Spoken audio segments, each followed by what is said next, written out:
Assalamualaikum warahmatullahi wabarakatuh. Alhamdulillah wassalatu wassalamu ala Rasulillah wa ala alihi wa ashabihi wa man tabi'ahum bi ihsan ila yaumiddin, amma ba'du. Allahumma salli ala Muhammad wa ala ali Muhammad. Kita bersyukur kepada Allah Subhanahu wa taala pada hari ini. Anak-anak Ustaz banggakan kita kembali lagi belajar di hari Senin seperti biasa. Semoga anak-anak Ustaz diberikan Allah Subhanahu wa taala kenikmatan, yaitu nikmat kesehatan dan kesempatan untuk belajar. Anak-anak Ustaz yang Ustaz banggakan, mulai dari kelas 1 sampai kelas 5, yang perlu kita ketahui bahwa belajar itu adalah suatu kewajiban.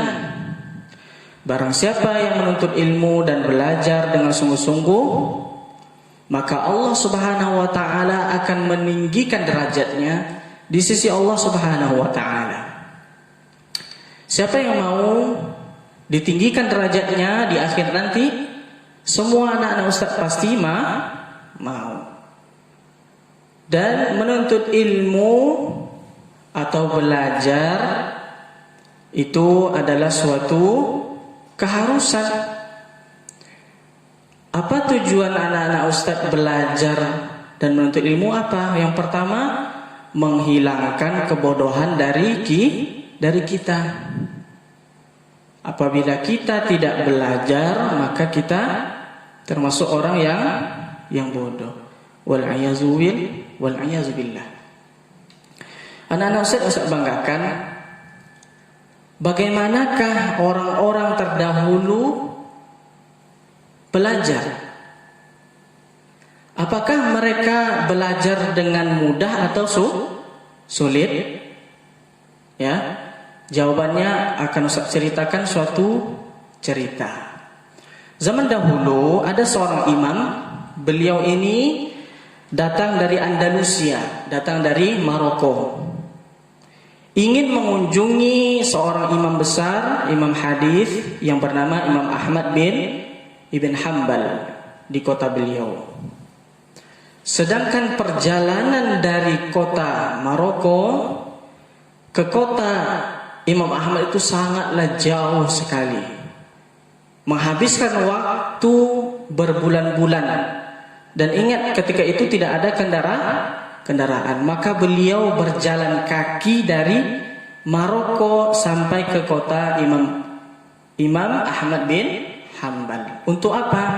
Untuk menuntut ilmu, untuk mencari 1, 2, dan 3 hadis saja. Maka apa yang terjadi ketika beliau sampai ke kota Imam Ahmad bin Hanbal? Ternyata Imam Ahmad ketika itu tidak boleh anak-anak Ustaz untuk mengajar. Ketika itu beliau sedang dilarang untuk mengajar. Maka beliau sangatlah sedih karena dia telah datang jauh-jauh dengan berjalan kaki dan telah capek sekali karena berbulan-bulan di dalam perjalanan. Ternyata ketika sampai, gurunya tidak boleh mengajar. Artinya beliau sedang cuti belajar karena dilarang oleh pemerintah ketika itu.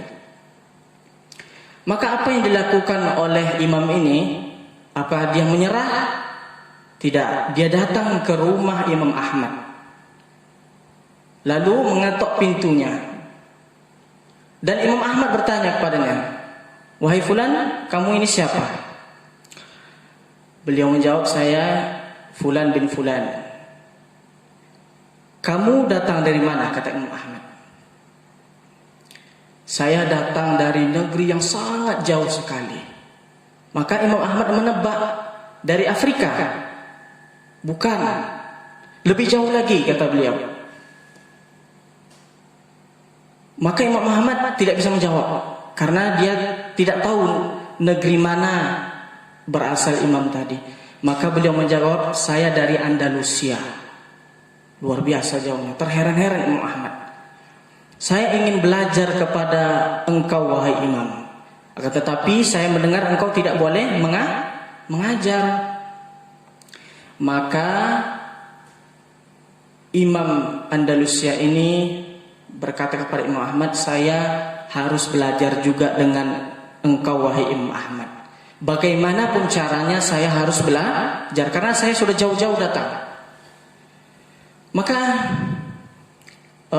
beliau mengusulkan, Imam Andalusia ini mengusulkan, baiklah begini caranya wahai Imam, saya akan belajar hadis kepada engkau.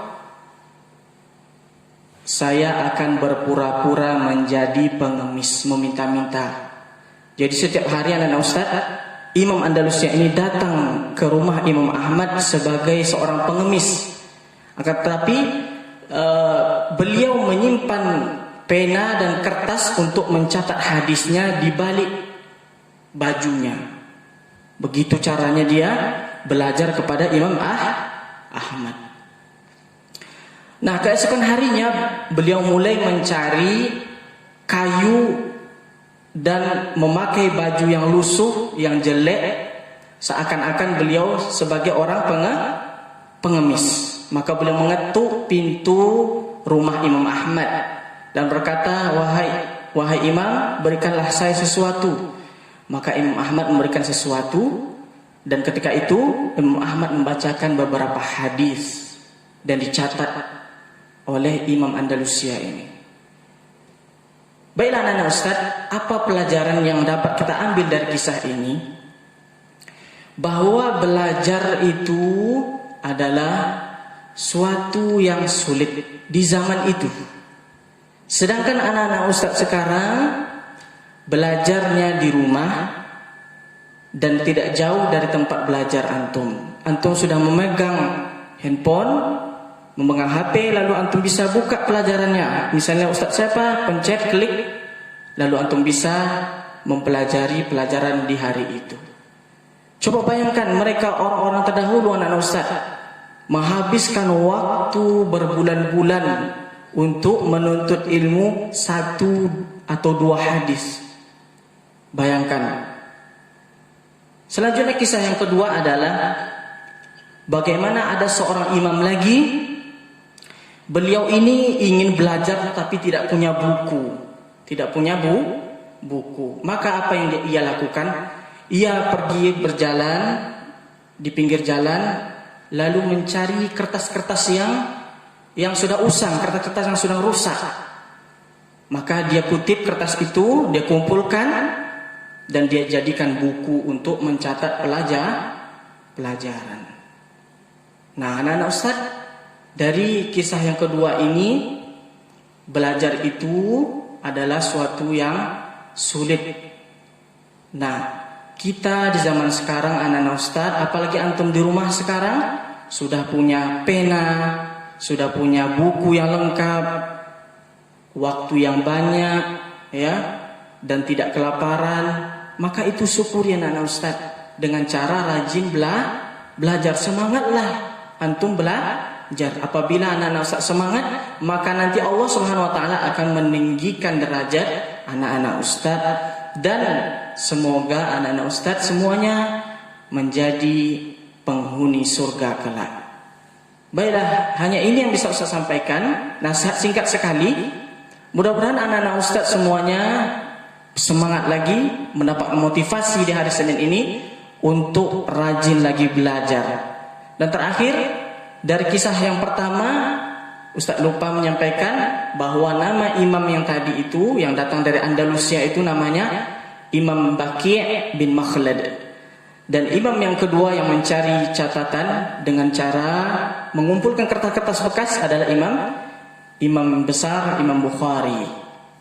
Semoga pelajaran dapat diambil dari 2 kisah tadi dan menjadikan anak-anak Ustaz menjadi anak yang semangat belajar. Akhir kalam, marilah anak-anak Ustaz akan bacakan doa kafaratul majlis supaya nasihat ini berkah. Subhanakallahumma wa bihamdika asyhadu an la ilaha illa anta astaghfiruka wa atubu ilaik. Assalamualaikum warahmatullahi wabarakatuh.